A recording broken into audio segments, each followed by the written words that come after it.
Good afternoon or good evening, depending on where you might be. My name is Kevin Nickel Grace, and this is the KMG show for Friday, April the 15th, 2022. First subject today is journalists are scum. And I'm going to start, right on time. Here's the siren. I'm going to start with a fellow called Jeff Jarvis, a very serious looking man based on his Twitter photo, who is a professor at the City University of New York's Newmark J School.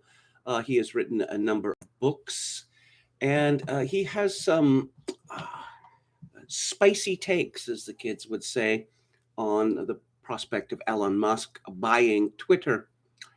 He tweeted yesterday, "Today on Twitter feels like the last evening in a Berlin nightclub at the twilight of Weimar, Germany." Well, I guess we know how he thinks, right? I responded to him, here it is, naked and unexpurgated. Our elite worships the cesspit that was Weimar, Berlin. A few years ago, I wrote a piece for the American Spectator on the whole Janet Jackson Super Bowl controversy. And I asked, do these people, cheering this spectacle on, do they think that Cabaret, the film, has a happy ending? I don't know, maybe they've forgotten that part about it. This is from Lauren Feiner at CNBC. Twitter adopted a limited duration shareholder rights plan, often called a poison pill, a day after billionaire Elon Musk offered to buy the company for $43 billion, the company announced Friday. The board voted unanimously to adopt the plan. Under the new structure, if any person or group acquires beneficial ownership, I like that term, of at least 15% of Twitter's outstanding common stock without the board's approval, other shareholders will be allowed to purchase additional shares at a discount. The plan is set to expire April 14th, 2023. Oh, limited duration. It's rather a long duration, is it not? The rights plan will reduce the likelihood that any entity, person, or group gains control of Twitter through open market accumulation without paying all shareholders an appropriate control premium or without providing the board sufficient time to make informed judgments and take actions that are in the best interests of shareholders. The company said in a press release, Twitter noted that the rights plan would not prevent the board from accepting an acquisition offer if the board deems it in the best interests of the company and its shareholders. Of course, Elon Musk's offer for Twitter would result in a substantial premium for shareholders, but perhaps the shareholders of Twitter are not really interested in the substantial premium. They're more interested in Twitter remaining a censorship vehicle. Oh, and now we hear from MSNBC's Mika Brzezinski, who is an object lesson in regression to the mean, as her father, Zbigniew Brzezinski, was a quite clever man, and Mika is, well, not clever. This is from Nicholas Lanham at Fox News. MSNBC's Mika Brzezinski sounded the alarm over Twitter's possible management shakeup, calling a hypothetical Elon Musk takeover a very dangerous precedent for America. How is it a precedent of any kind? On Friday, the Morning Joe co-host sat down with Business Insider columnist Lynette Lopez, who recently wrote the piece, Elon Musk's attempt to buy Twitter represents a chilling new threat. Billionaire trolls taking over social media. In the piece, Lopez surmised that Musk's interest in purchasing Twitter was not about high-minded ideals or improving the platform, but rather muddying the waters of free speech discourse for his own benefit. Brzezinski added at the top of the interview, I think you bring up a great point, but Lynette, are there any ways to stop him if he wants to buy Twitter? Are there any guardrails around something like this? Because this could be a very dangerous precedent. Lopez started by claiming Twitter shareholders have a different opinion with Musk on what free speech looks like. Yes, that is to say, they don't believe in it, and have previously called on the company to be the vanguard of removing misinformation, bad actors, and moderating speech. The Business Insider columnist then began an extensive criticism of the Tesla CEO, accusing him of allowing dangerous, racist, and violent speech to fester within his companies, a reference to a discrimination lawsuit filed in California against the company. This lawsuit is clearly bogus, if you've read the details. She went on to claim that Musk enabled such behavior to occur within his factories and subsequently allowed Black people to be treated like garbage, having them clean the floors, among a number of other menial tasks. Lopez added that Twitter employees are freaking out because they know Musk creates toxic work environments and actively seeks controversy. He does not believe in the consequences of words. Where was all of this, how should I say, second guessing when Walt Disney bought 20th Century Fox, thus giving it a stranglehold over what appears in movie theaters? Or how about AT&T? Did we see all that thumb sucking about AT&T? No, we did not. But I guess that Walt Disney say its reach, its power, its influence is as nothing compared to that troll, Elon Musk. Oh, and David A. French, the fellow who believes that Drag Queen Story Hour is a blessing of liberty, has weighed in the Atlantic. Twitter is beyond repair. The platform has problems that Elon Musk can't fix. Yes, toxic, toxic, toxic, toxic. I guess that's why David A. French remains active on Twitter. This is from Twitchy. David French suggests Elon Musk would change Twitter to make it more toxic. We've heard everyone's take so far on Elon Musk's bid to buy Twitter outright and take it private, and the consensus seems to be that it would be a death blow to the free world. Can these people hear themselves? As long verified Twitter user and Salon writer Matthew Rosa put it, is Salon still around? We haven't heard a lot of conservative takes about it. Well, we have, but we're talking about principled conservatives. In this instance, David French, for example, has a piece in The Atlantic suggesting that free speech is one thing, but making Twitter even more toxic, if that's possible, is another thing altogether. Sorry, it's a subscriber-only post, so we can't clip the highlights for you, but we'll just have to go with why Elon Musk won't fix Twitter. But we can post these. French had tweeted, Musk is trying to buy a broken website. Lots of folks have a hate-need relationship with Twitter. They hate the social dynamics, but they feel like they still need to reach their peers and their followers. If it gets more toxic, hate will override need. The real challenge here isn't that speech is too constricted, though there is some unfairness in moderating that should be addressed, but that the user experience is increasingly miserable. The more Twitter gets like Gab, the less viable it will be. At My Man Blue responded, you know you're doing something right when David French is against you. At Big Jim NCPA responded, I wonder what changed since 2018. And here is a tweet from David A. French. Quote, social media platforms should be run on First Amendment principles, and participants who complain about toxic public voices should be reminded they have mute and block options, unquote. Because what has changed since 2018? Zachary T. Craig responded, free speech for me, but not for thee. Molly Hemingway responded, this is particularly perfect coming from the team that just last week used Twitter to defame me by viciously and falsely accusing me of calling someone a child molester when I did not. Fuzzy Chimp responded, the guy who writes an article every 15 minutes describing his new thought on how evangelicals have sold their souls to Satan is worried about toxic media.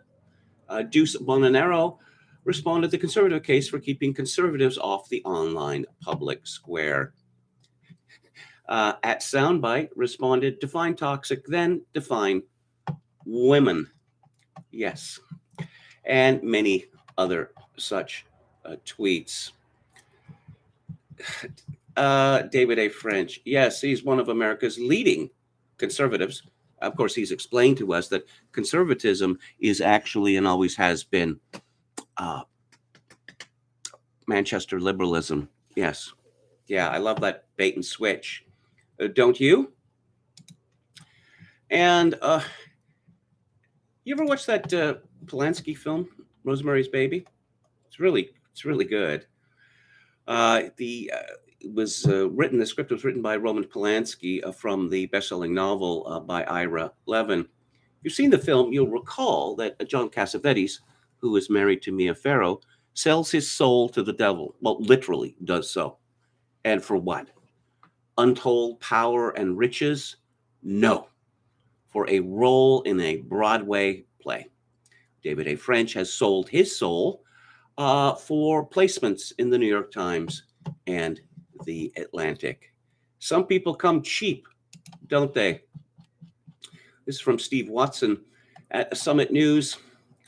Tucker Carlson explained Thursday why Elon Musk's attempt to take over Twitter is the single most important development for free speech in the modern history of the United States, noting that the platform is where elite opinion is incubated. The host declared that Twitter is the single most important forum for speech possibly in the world, but that it is currently being used to foment mass groupthink. As Musk put it, Twitter's potential to be the platform for free speech around the globe, Twitter will neither thrive nor serve the societal imperative in its current form. Twitter needs to be transformed as a private company, Carlson said. He highlighted further that if Twitter's board rejects Elon Musk's offer, they will need to explain why to their shareholders. They turned down a deal that would make the shareholders much richer. So by doing this, Elon Musk is putting everything on the line. He knows how important Twitter is to the people who run our system and run the global system. For them, censorship and propaganda are not a feature of the rule. The rule depends on censorship and propaganda. If you are offering policies that really benefit nobody but yourself, you have to lie about them, and you must prevent anyone from complaining about it. So censorship and propaganda are at the very heart of neoliberalism, and Elon Musk is challenging all of that directly. Is it distressing that our democratic system isn't working, that you would need some rich guy to swoop in Deus ex machina to save free speech in the United States? Of course it is. Is it sad that we're all desperate for Elon Musk to save us? Yes, it is. But who else is going to save us? Nobody at this point. Elsewhere on Carlson's show, he interviewed the creator of the Twitter account Libs of TikTok, which was temporarily suspended earlier this week in the latest example of the platform using vaguely defined hateful conduct rules as a means of censorship. You know, any criticism of anyone on any grounds could be characterized as hateful conduct. You know that term, constructive criticism? It's always irked me because there is no such thing as constructive criticism. Criticism is, in its essence, destructive. Yes, journalists, they're afraid of social media, and they're afraid of little startup operations because people don't like the regime media. Increasingly, they hate it, and they are deserting it. So this is an original thought. This isn't an original thought, of course, but so alternate viewpoints must be extirpated. And Anti-Grifter tweeted, "This little weasel, Joe Castaldo, calls himself a reporter. I call him a tattler." Or as I said earlier today, time was when creeps like Joe Castaldo would be working for the Stasi. Now they're working for the Globe and Mail, Global News, CTV News, the CBC News, et al. Rumble tweeted 2 days ago, "Here are emails we received from the Globe and Mail demanding to know why we aren't dutifully copying YouTube's censorship. It is now common that we receive pressure from journalists demanding that we censor more." See the next tweet for Rumble's response. Yes, there is reason the public is radically turned against both the corporate media, such as your outlet, and big tech, because you have arrogantly claimed for yourselves the power to decide for the public what information they can and cannot be trusted to hear, and what views they can and cannot express. By stark contrast, the reason Rumble is growing so rapidly is because we trust adults to make decisions for themselves about what ideas they can express, and we trust them to make up their own minds after hearing all sides. So Joe Castaldo, yes, and he sent an email. Hi, Chris. No formality there. Like, hi, Chris, like we're pals, right? It's Joe Castaldo from the Globe and Mail. I'm working on an article about RT's account on Rumble and some of the other content about Russia, Ukraine on Rumble. I'm hoping you can comment on the following.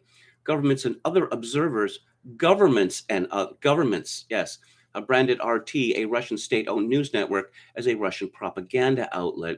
Since the war in Ukraine began, social media sites such as YouTube, Facebook, Instagram, Twitter, and Spotify have sought to block or limit content from RT. As a result, RT has directed people to its Rumble account. Its number of subscribers has increased 4 times since early March. Has Rumble taken any steps to limit, block, restrict content from RT on its platform, similar to YouTube, Facebook, etc.? If not, can you elaborate on why? YouTube also announced a policy to prohibit content denying, minimizing, or trivializing well-documented violent events in connection to Russia's war in Ukraine. Some prominent creators on Rumble, such as Stu Peters and Alex Jones, have produced videos mirroring Russian government propaganda with respect to Ukraine. This includes videos claiming attacks on Ukrainian towns, cities could be false flags, downplaying similar casualties in Ukraine, and that Russians are fighting Nazis in Ukraine. I can provide examples. Does Rumble have any plan to enact policies similar to YouTube to deal with such content? Okay. Oh, and there's more from Joe. And again, hi, Chris. The CEO of the Center for Countering Digital Hate, a UK nonprofit, said that Rumble is doing Putin a big favor by hooking its users up to a steady drip feed of Kremlin lies and propaganda. And Ahmed Al-Rahi, an assistant professor at Simon Fraser University who studies disinformation, said that Rumble will not moderate content because then it would not be profitable. He said Rumble's business model relies on fringe groups who disseminate conspiracy theories and disinformation under the pretext of freedom of expression. Yes, and of course, the Globe and Mail and its fact checkers are the sole arbiter of truth throughout the universe unto perpetuity. And that's a good thing, which is what we always say. Joe published a piece in the Globe and Mail 2 days ago. Russia's state media outlet RT is embracing Canadian video site Rumble. Oh my God, because everyone knows that everything the Ukrainian government and its stands in the West say is true. The Ghost of Kiev, absolutely true. Snake Island, absolutely true. The destruction of the Babi Yar Memorial, absolutely true. Pregnant Mariana at Mariupol Hospital, absolutely true. The deliberate assault on civilians at schools and other public buildings in Mariupol, absolutely true. Because the Ukrainians are like George Washington. They cannot tell a lie. Let's go to the chat. Oscar Toe asks, is Ira Levin's Boys from Brazil any good? I've never read it, actually, so I can't say. Chogakin 6, oh, jeez. Okay. People go out onto the balconies to smoke dope, which is not supposed to be permitted, smoking of any kind, but there you go. This is Victoria. Chogakin 666 says saw 2 obvious Russians, either diplomats or security, in front of the consulate on 67th Street. Said Slava Russia, gave me the V and big smiles. Glad to hear it. Hello to Dawn from Beyond. Hello to Emmett Kelly's Earth. Chogakin 666 says, LOL, the Kyiv Independent is funded by the NED. Not very independent. No, of course it isn't. Hello to Anrun, William Hicks. I think the title of this show has been used before, says Anrun. Possible. It's possible. Scum or creeps? Okay, they are both, says Anrun. A J School. Yeah, Chogakin 666. There was a fellow I worked with at Alberta Report. A nice fellow named Michael Jenkinson. And he was always going on about J School. because he was the only one in the newsroom who had actually graduated from J school. And we just mocked him mercilessly for this. And then he stopped talking about J school. Emmett Kelly's Earth. Good day, greetings, sir, in chat. Are COVID restrictions still the norm in BC? Well, the last provincial restriction, the passport mandate to get into places like restaurants, pubs, theaters, and whatever, was rescinded 1 week ago today. However, I'm still not allowed to get on an airplane or a train. That's a federal mandate. As far as ferries go, I'm not sure, but I suspect that as a pureblood, I'm not allowed on them either. William Hicks says the siren is your theme song, Kevin. Bumper music. Jim Smith, isn't Elon pronounced with a long W? Okay. Life is a cabaret, says Jokin 666. Yes, indeed. Elon, oops, that should have been Elon with a long Elon Musk, Jim Smith. Yeah, I've sort of resigned myself to not knowing how his name is pronounced. I suppose I could fix that. Zbigniew very much disliked the internet as he found it difficult to control, says Dan. Oscar Toe says, I admit, unfortunately, that I used to watch Morning Joe back when Mika and Joe were enthralled by Donald Trump. Hello to Thomas White. William Hicks, Planet of the Apes on Comet TV. Heston's opening monologue is profound. I feel lonely. As he falls asleep, the music begins and the credits appear between the stars. I get goosebumps. Oscar Toe says, for an entire year, Morning Joe was a showcase of Trump, while Mika giggled lovingly over the Donald and being very flirtatious. Emmett Kelly's Earth says, if he's a Manchester liberal, David A. French, he shouldn't have a problem with Elon Musk buying it. Yes, unlocking your energy. Hello, says it's Elon, not Ellen. Okay, all right, okay. I will make the effort. Jim Smith says that Elon Musk has about as much chance of saving us as Donald Trump. Cochalango says, well, working in my yard, but yes, there is constructive criticism. KMG, you are a father. William Hicks says, how about if we call it honest feedback? As Roger Ebert used to say, your movie sucks. Okay. Brandon Smith says, tuning in live on a holiday. Good Friday. Hello, KMG and fans. And it is a Good Friday. Are you ever going to move? Well, yes. I am. Can't say when. Hello to Emma Nimpton. Why is Paul Godfrey pro-Ukrainian? Asks Emmett Kelly's Earth. I have no idea. I really don't. Oh, and the obligatory Sting reference. And, okay. Oscar Toe, that is so funny. I just read the tweet. Thanks, Kevin. Oh, my pleasure. And we're going to go back to the subject of journalists. And, oh, yes, Jesse Singal has a Substack. And Substack is evil. Perhaps not as evil as Elon Musk, but evil nonetheless. His Substack is called Single-Minded, S-I-N-G-A-L, a critique of yesterday's New York Times article about Substack. If you follow a debate closely enough, you can start to understand the different sides' arguments. Inevitably, certain catchphrases and slogans take root. This offers a useful shortcut for gauging a journalist's trustworthiness. Do they amplify these catchphrases and slogans without interrogating them? I was thinking about this when I read Tiffany Hugh's latest article in the New York Times, headline, Substack's growth spurt brings growing pains. It usefully illustrates the subtle way journalists can slant a story by selectively including or excluding certain details and by taking certain individuals' claims at face value without pushing back on them. Disclosure, I've had a newsletter, this very one, on Substack since 2019. It's now my second largest source of income behind Blocked and Reported, the podcast I co-host. That podcast is also on Substack as of last fall, when Substack offered us an advance to poach us from Patreon, where our premium content was previously hosted. I also know and like the Substack guys, and I'm generally down with their pro-free speech approach to everything. Because of all this, I'm certainly biased, so feel free to read what follows with as many grains of salt as you like. Brief background on the Substack controversy from last year. I'm also biased because I think the controversy about Substack that exists in the minds of some media types is almost completely ginned up and ridiculous. I will keep this brief out of respect for my own sanity. About a year ago, there was a very, very stupid debate about Substack. A handful of people left in a huff, often as they bemoaned the site's allegedly lax approach to content moderation.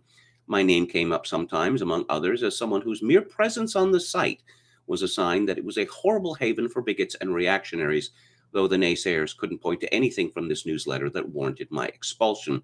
I think they were mostly still mad about a 2018 article I wrote, which I stand by. Overall, it was a deeply dishonest and incoherent campaign. Some of the pundits and online activists involved simply lied to make their points sharper. Others badly misunderstood straightforward concepts like what online platforms are and how capitalism works at the most basic level of people buying and selling stuff. Still others pretended it was strange or untoward for a startup to toss some money at big name journalists to try to draw eyeballs to that startup pyramid scheme got thrown around as an earnest description of Substack, which is just profoundly bonkers if you know what a pyramid scheme is. Then many journalists posing as, in theory, semi-dispassionate observers and chroniclers of this conflict disseminated the liars and misunderstanders' most overheated claims about Substack, and they did so with almost enthusiastic credulity. To be clear, here and there, journalists stepped up and actually covered the controversy with something like professional competence. And there was also a great post critiquing the pyramid scheme silliness that I can't find, but will link to if I do. Overall, though, it was a really good example of how journalism has become superficial, ideologically rigid, and click focused. A bunch of random people were able to spin an incoherent controversy out of nothing and bray about it long enough to get it covered by mainstream outlets that acted more like PR agencies for said brayers than actual journalists. Tiffany Hughes' piece is in part a straightforward exploration of Substack's plans as it matures, enters phase 2 or 3 or whatever, adds new features and so on. But she recycles some of the silly rumors from last year with very little skepticism. She also makes what feels like very deliberate journalistic decisions to highlight certain information and hide other information in service of the narrative that there's something genuinely unseemly about Substack. She disliked how the platform portrayed itself as a haven for independent writers with fewer resources while offering six-figure advances to several prominent white men. Boo! The hands-off content moderation policy, which allowed transphobic and anti-vaccine language, did not sit well with her. She also didn't like earning $20,000 in subscription revenue and then giving up $2,600 in fees to Substack and its payment processor. So last year, Ms. Han moved her newsletter, We the Citizens, to a competing service. She now pays $780 a year to publish through Ghost, but said she still made roughly the same in subscriptions. It wasn't too hard, she said. I looked at a few options that people were talking about. Substack indeed takes a handoff approach to content moderation, which I appreciate, but it does have some content guidelines banning violent threats, pornography, and certain other fairly narrow categories. Ghost, the platform Kristen Han moved to, has even less content moderation. Its creators note that it is decentralized, independent software, which does not promote, expose, or assist any particular content, nor do we have any control or ability to censor or moderate what is published. The majority of Ghost websites in the world are not hosted by us. The ones that are hosted by Ghost for its so-called Ghost Pro program are subject to thinner guidelines than what Substack users must adhere to. People pointed this out at the time, a year ago, as other complainers fled Substack for that platform. And yet here's a New York Times article credulously passing along the same misguided decision. I'm mad about hate speech, so I'm leaving for a platform with less content moderation. Why doesn't Tiffany Hugh pop up to note that Kirsten Han is mistaken, or perhaps find a better, more informed source with whom to lead the article?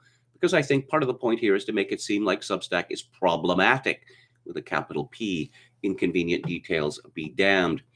I'd also argue it's a bit silly and misleading of Hugh to allow Han to complain about a handful of white men getting advances without making any mention here or anywhere in the article that Substack has at this point likely given millions in advances to non-white man creators. Oh, A bit later, Hsu lays out the host of challenges facing the company. One is that many popular writers left, such as the associate English professor. Why is it necessary to call her an associate English professor? Grace Lavery, and the climate journalist Mary Anais Heglar and Amy Westerveld, often complaining about the company's moderation policy or the pressure to constantly deliver. The bit about Lavery is a really good example of how missing context can render a story more misleading.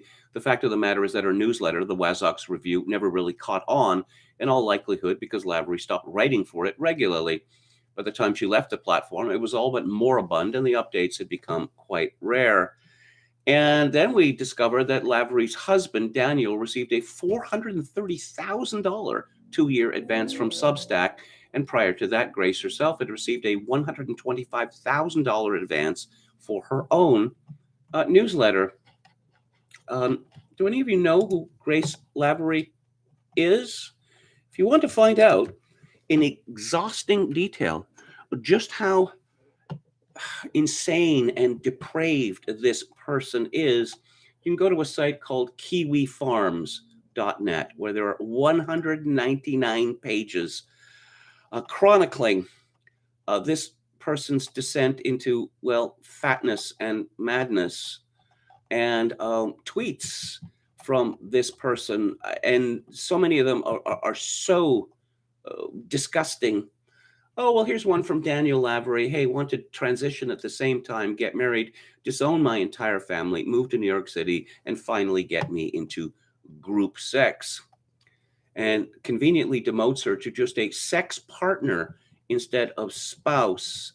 I don't know if this is, a man who became a woman or a woman who became a man or something like that. But no, see, if Grace Lavery is mad at Substack, well, I mean, this is the voice of authority, is it not? And finally, on this topic, we have a piece on Unheard by Suzanne Moore, described as an award-winning columnist and journalist. She won the Orwell Prize in 2019. She used to have a column in the Mail on Sunday, which I would read. She's a lefty, but not a crazy one. Her piece is called How the Guardian Enables Owen Jones, Trans People Are Pawns in His Narcissistic War. And then she begins with a description of when she was a child of standing up to a bully. But guess what? It turns out there are lots of Susans out there, and there is one Susan in particular who frequently uses his platform to demean women. Social media bullying is still something that no one knows quite how to deal with. Well, I don't know. You can get off social media. You can take your account private. How about that? It's a virtual until it isn't, and all I can say is this man's tweets bring violence and hatred to my door, including rape and death threats. It's all especially horrible because he's been to my house more than once for lunches and parties, only to later reveal himself to be a misogynist pest. Owen Jones has long been very angry with me, and it's not really to do with trans people at all. Trans people are merely pawns in his proxy war, and they deserve far better representatives. His real problem with me was that I did not support a Jeremy Corbyn or those who surrounded him. I didn't feel it was my duty to get this deluded old fool elected. But Owen, with his zillions of Twitter followers, thought otherwise and became increasingly hostile to me. I may have been rude in my responses, but my animus against that part of the media isn't personal. It's about class. Owen went to Oxford and was a bag carrier in Westminster before being handed a national newspaper column. So many of these hard left types have no life experience, and it shows. I was reminded of that recently when Jones went on some mad rant, posting 33 tweets about me. Way to go, mate, if you don't want to look obsessive and harassing. He wanted to rebut the idea that it had anything to do with me leaving The Guardian. The boring details are this: I chose to leave. I was not fired, but I found it intolerable to be censored for relatively mild views. I've never claimed to be canceled or silenced. Do I think Owen was responsible for getting my colleagues to gang up and write a letter denouncing me? I can't say. I certainly think he was responsible for creating the toxic atmosphere in which it happened, but he denies it and claims the letter was never about me, even though it was leaked to his mate, Patrick Strudwick at BuzzFeed, who strangely seemed to think it was. No need to go into all that again, Suzanne Moore writes. I wrote at length about it here without once mentioning the twerp's name, but suffice it to say that in 30 years of journalism, no one has spoken to me the way he did. Of course, anyone on Twitter will be aware he does this on a regular basis to women. That is why hashtag Owen Jones is a misogynist started to trend this week after Private Eye reported that an independent investigator brought in by The Guardian had upheld a complaint of bullying made against him by a female columnist and that he has yet to face punishment. When I read the Private Eye piece, I wasn't surprised. Over the years, so many women have complained and nothing has been done. The fact that an internal investigator was brought in found that it was reasonable for the complainant to feel offended, intimidated, insulted by his tweets surely means that the complaint was upheld in part. We can argue the semantics here. Is intimidation the same as bullying? Ask John Burkow. Owen Jones, if you're not familiar with him, is a superannuated twink who, for some reason, is a very big deal in Britain. Now, what Suzanne Moore, I don't know whether she thinks this and is reluctant to say it, but it's fairly, when you know about Owen Jones, I mean, an obvious truth leaps to mind, which is this, that a great many male homosexuals, not all of them, but a great many hate and detest women. So Owen Jones's conduct should hardly be a surprise. And let's go back to the chat. Give me a second here. Okay, here we go. Oh, Farrah Fawcett. Okay.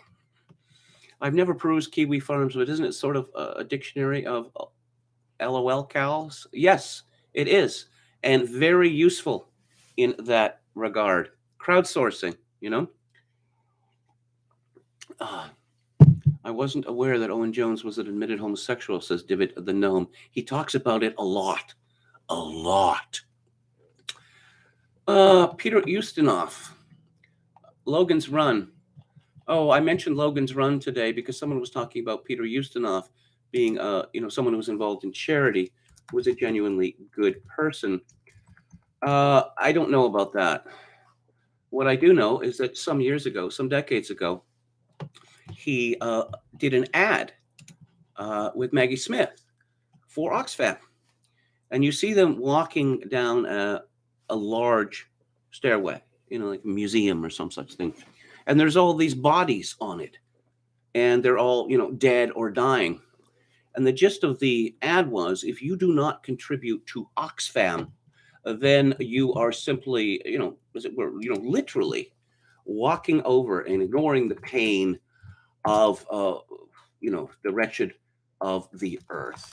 One of the most disgusting things that I have ever seen. I think it was Richard Ingram's mentioned that Peter Ustinov had become a big bore on TV by endlessly retelling the same stories. As it turns out, Oxfam, is that a charity, or is it an organization to facilitate sexual abuse amongst the poorest people on earth, for instance, in Haiti and Chad? There's evidence to that effect. Now, Peter Ustinov is in the movie Logan's Run, and he is just intolerable, playing some old folksy American, and just chewing the scenery, and not in a good way. Not in a good way. I think the first half of the movie is good. Let's see, it came out in 1976, and I remember it was shown on CKVU in Vancouver, which was the new TV channel, the new independent TV channel. It was subsequently swallowed by Global and then traded to CTV, I think. But CKVU had a policy of showing movies uncut. And so there's this lovely British actress, Jenny Agutter, and she appears, naked throughout a large part of the film. And I remember just sort of goggling at the TV. Very attractive woman, I must say. What else do we have? Okay. Chad may be just the least Chad country there is, says Brandon Smith. Telling the same story many times is hardly uncommon, says Anran. Yes, is that a shot at me? It becomes rather inevitable, you know, I'm afraid. One loses count of which stories one has told, and there are, of course, a finite number of stories.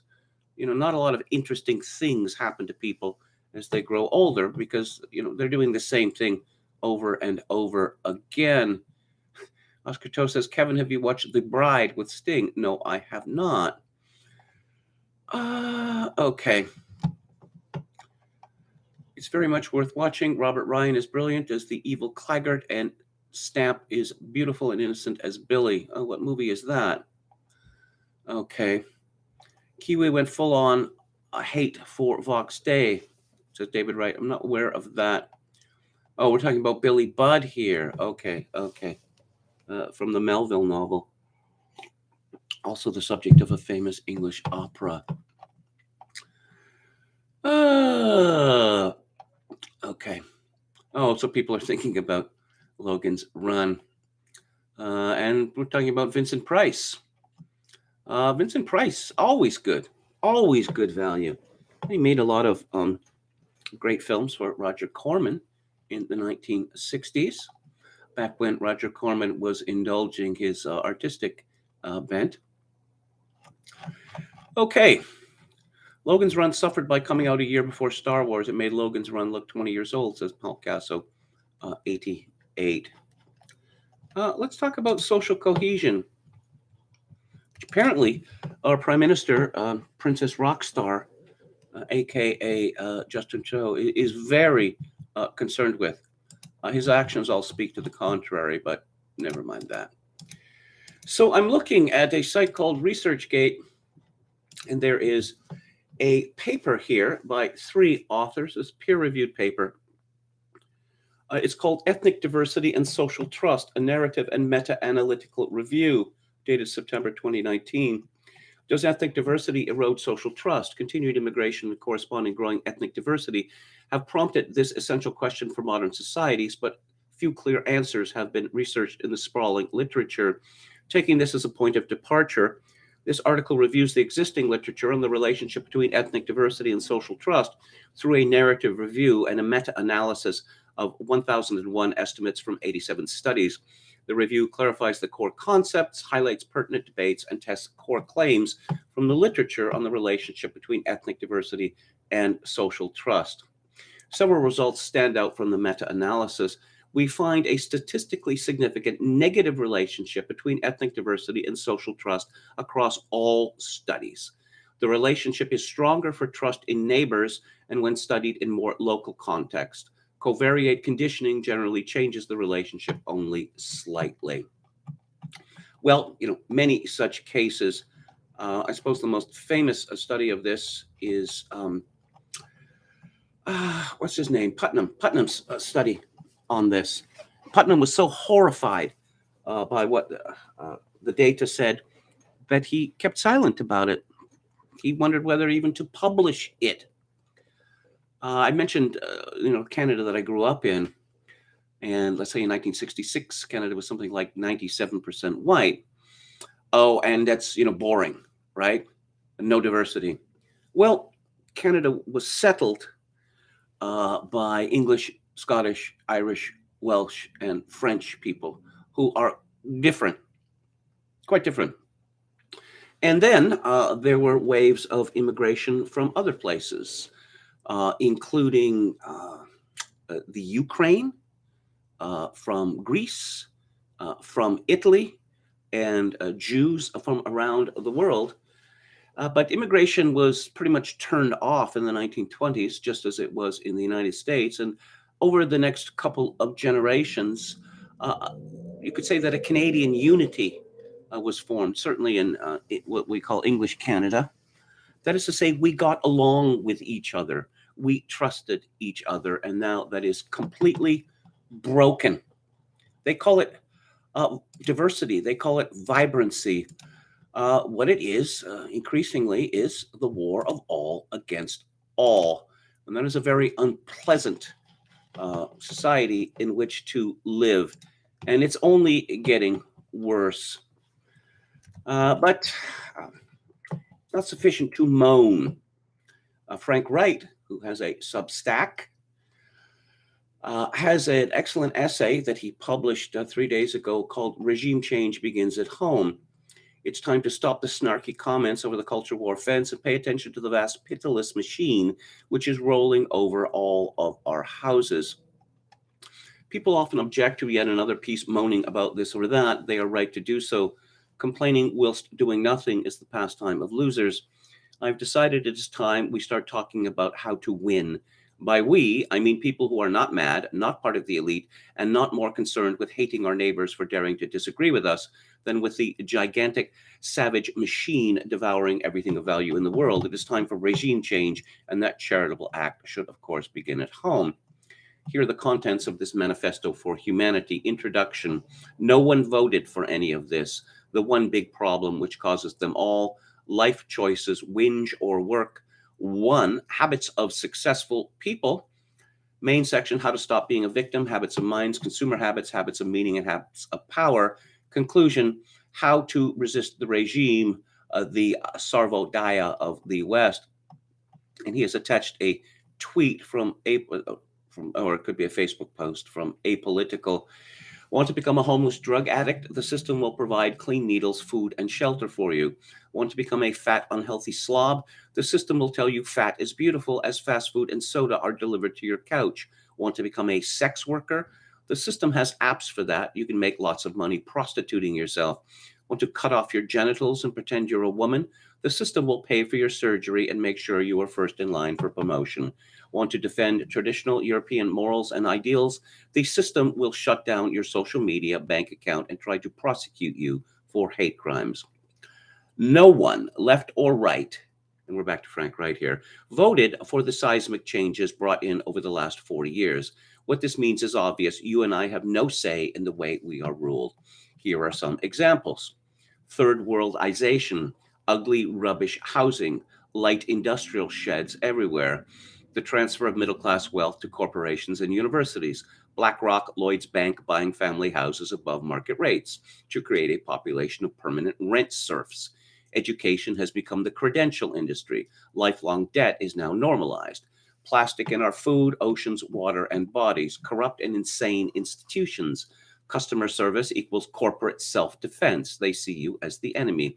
Epidemic mental illness, surging crime, the vanishing of the high street into Jeff Bezos' tax-free account, information monopolies, free online services in exchange for your movements, emotions, thoughts, and dreams, fake food, freedom of speech, movement, and association removed at will, crisis as a system of population management, useless political parties which despise you equally.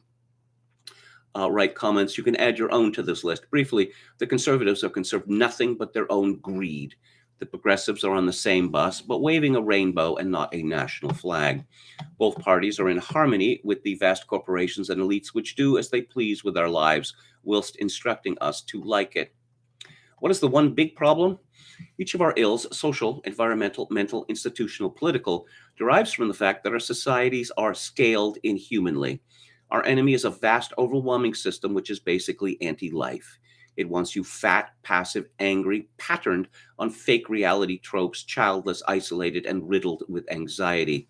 Broken people cannot get off their knees to resist. They crave consolation, presence, but no future. The ruin made of all our nations has taken place in the last 40 years alongside the creation of a global market system which has displaced every meaningful local culture and custom. It is as if we had all been made foreigners by some worldwide tourist industry, making of our homelands a place of last resort. This is the reason everyone craves escape into drugs, holidays, games, TV, weird identities, and new experiences, because they are trying to flee the uncanny sense that they no longer belong anywhere. If we had a society based on a human scale, these problems would largely disappear on their own. This should be the impossible demand of all reasonable people, a society with a human face. This is the reason for regime change. Yes, and there's an amusing cartoon here from, what is that? Lena Sench. Okay, the money printer goes burr, and the economy is a box which fills with money, and then it catches on fire and burns down. and the gatekeeper has put a sign on the destroyed society which says it's Russia's fault. Frank Wright continues, life is about choices. There are two options, and one of them is whinging. The other is doing something. What can we do? Well, quite a lot, as it happens. I've made a long list of things to do which will improve your life and help you to focus on what really matters. There's a great deal you can change. The list proceeds from simple everyday habits to large-scale organized resistance. To put it very simply, it is time to stop helping the enemy, start helping yourself instead. Interlude 1, Habits of Successful Geniuses. Lucky readers can glean the benefit of my new and exclusive book, 1 Habits of Successful Geniuses, like what I am. This masterpiece, composed of 1 chapter of 1 word, has this to say, LOL. In all seriousness, remember to make your life fun. You must have a laugh whilst you go about the business of decoupling from the misery machine. Laughter is the best medicine, especially for the obligatory mental illness of the regime personality. Your enemies hate being laughed at. Napoleon, who conquered Europe, said the ridiculous cartoons of him drawn by Gilray were more powerful than 10 generals. How to stop being a victim. We're all sick of having things done to us for which we never voted and about which the expression of disagreement is tantamount to sedition. It is time to change the conversation. Let us pay it all back in good time and with interest. Here are some ideas of how to begin, how to pivot from victim to victory. 1, turn off the television. 2, take your revenge on its implacable obsidian face, which is drunk so deep of the waters of your soul. 3, next, the radio gets it. 4, now cut down and cut out, if you can, the time wasted on anti-social media. Epictetus said that we should be careful when making friends, as people are apt to become alike. Put one glowing coal next to a cold one, and either both will burn or both not.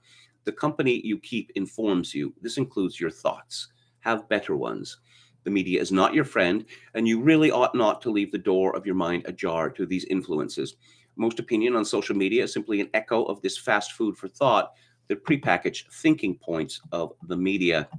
Frank Wright continues, consumer habits. The regime has nothing to offer other than endless trash. The desire for this trash is made limitless and unsatisfiable by means of propaganda. Having buried the hatchet in the sucking void of the television screen, we should be free to consider how much worthless plastic rubbish we want to continue to introduce into the food chain and the water cycle. 1, try to stop buying things altogether. 2, start with Amazon. Amazon is uniquely evil in many ways. Cancel Prime now. 3, next, try to stop buying from supermarkets. 4, don't buy things which can't ever be fixed. 5, make, bake, cook, mend. 6, eat food which looks like itself. Vegetables, meat, fish, eggs, not robo-food. 7, stop eating food substitutes, seed oils, snacks, and other trash. Our economies are based on perpetual growth. In a post-industrial phase, this means service economies, meaning selling people things they are told to think they need. Another name for this is addiction economies. Buying trash, junk food, booze, drugs, legal or not, experience days, wellness therapy, digital things, new phones, new clothes, new cars, not so cheap credit to finance the lot. Unlimited desire leads to serfdom and debauchery. If your appetite for life is jaded, it is because your palate has been ruined by a diet of filth. Cleanse it. Spend time as wisely as you do your money. And there is a little graphic here of a sad woman speaking to a doctor who says, you have a disease caused by your diet. Should I change my diet? Not at all. Here is a pill. Habits of meaning. You were probably addicted to despising some people to make yourself feel superior. This is a bad habit. People can be bad and do bad things. They do more of these bad things in terrible circumstances. Given that we live in an enormous mental illness incubator, it is unsurprising that you and I and our neighbors are occasionally strangers to reason. Why not think of yourself as a disaster relief worker attending the scene of some catastrophe? No one is really up to this, so don't worry. As with anything new, it will become second nature if you do not give up and just keep at it. We do, in fact, inhabit a large-scale disaster zone, and rolling up your sleeves to help is a far better attitude than having a moody little sulk. Marcus Aurelius opined, can it be endured, then endure it. I would not recommend the alternative. 1, if you are godless, consider acting as if God does exist. Your beliefs will not be injured by a thought experiment which will serve to help you supervise yourself. 2, have conversations with real people face to face. Practice the skill of avoiding culture war tripwires so you can talk normally to people without risking explosion. 3. Read old books. Old editions are best. Our neighbors in time had a lot of practical wisdom. 4. Pay close attention to your family and social bonds. Without these, everything becomes a mere transaction conducted in loneliness. 5. Compete against yourself, the you of yesterday, of yesteryear. Small changes accumulate. You are the silt of habit, fertile or sterile, according to source. 6. Join or start a community group. Knitting, reading, neighborhood watch, it does not matter. Building bonds is what is important, which means learning to get on with people who are not you. 7. Do what you can to help. If you need it, ask for it. Think of your world as an extended family, a clan, more than as a library of services. Habits of power. Again, this is from Frank Wright at his Substack. With few exceptions, you can do very little alone except deteriorate. Too many families are simply individuals who share a roof. There is a great reward in living for others, even if only sometimes. It first resembles a sacrifice and then becomes a joy as the world appears renewed when seen through the eyes of the people you love. Strategically speaking, the number one factor for resilience in adversity is your clan. If you have strong family ties, friends you can rely upon, you are better suited to social disorder, even collapse, than even a well-prepared individual. Your guns, food, and water will be taken from you by people with more friends. If you think only selfishly, then realize your human relationships are the grain which will sustain you in times of famine. It is madness to charge the guns alone. Instead, organize and take the ground from beneath the enemy. 1. Join or start a community project. 2. Campaign for better policing, school, or health provision. 3. Support or start a community greengrocer. 4. Contact your local elected representatives on every issue which touches your life. Encourage others to do so too. 5. Consider becoming a local elected representative. Don't worry too much about the color of the party's ties. Play the game like a politician for power. 6. Learn at least one useful skill. It has been said you do not really own anything that can be taken from you. Gather such things if you can. 7. Propose the withholding of local municipal taxes as a community initiative. 8. Publicize precise means of financial non-cooperation, i.e., replace direct debits with requests to pay and pay them at the last possible moment to avoid penalty. 9. Investigate and publicize every legal and peaceful means of frustrating the system which is ruining all of our lives. The managerial regime gets its money from you and I without a whisper through automatic and frictionless bank transfers. How does it go for you when you want a refund or even to simply stop paying for something you do not want? Make it as hard for them as it is for you. Adopt a customer service mentality, being politely dedicated to frustrating the customer into a breakdown. Do unto them as they do unto you with pleasure. And we have here next the Sarvodaya of the West. Gandhi went around wearing a homespun tablecloth and dissolved the power of the greatest empire the world had ever seen with talk. He called one of his movements a Sarvodaya, which means something like uplifting. I am calling for a Sarvodaya of the West. We must lift ourselves up from the filth we inhabit and be better than we were. We must cease to cooperate in our own destruction. We must no longer participate in our own humiliation, and for the sake of our children, we must now set about the work of reclaiming the world from degradation. Every single issue over which we bitterly disagree can be solved by halting the mass-scale machine of global corporate consumerism. The regime is a vast apparatus for which we are all but food. It thrives on dependence and attention. Make it die of hunger. And in conclusion, Frank writes, why bother? What is there to live for? For life, for love, for the reverence of beauty and of the splendor of the natural world, for friendship and for family, for kinship and for mutual respect, for a life with a higher spiritual purpose than one restricted to the purchase of ever cheaper, ever worse consumer trash in the company of strangers. Reclaim your mind, your body, and the meaning of your life from the poisonous influence of the regime. Resist by relearning how to live. Make friends, not enemies. Ordinary people like ourselves need one another to resist the machine, which will otherwise destroy us all as it replaces everything precious and fine with itself. So little of ourselves belongs to us. Take back what you have given in haste for convenience. It is your soul. And again, you can find this at Frank Wright, WRIGHT.substack.com. I believe he's just recently started this, and he is always interesting and often profound thinker, whom I commend to you. So, what's happening in China? It's gotten crazy there, perhaps even crazier. This is from revolver.news. China's baffling misstep on zero COVID gives America a glimpse of hope. China was supposed to be smarter than us. For 2 weeks, China has had its largest, richest, and most Western-style mainland city on lockdown. Coronavirus has been spreading through the city at a rate of 25,000 new cases per day. This outbreak is China's largest since COVID-19 first appeared in Wuhan 28 months ago. Yet despite having 2 years of mistakes from the rest of the world to learn from, China is making the same catastrophic blunders that the US and others did, and in the process jeopardizing all the economic and political gains it has accrued over the past 2 years.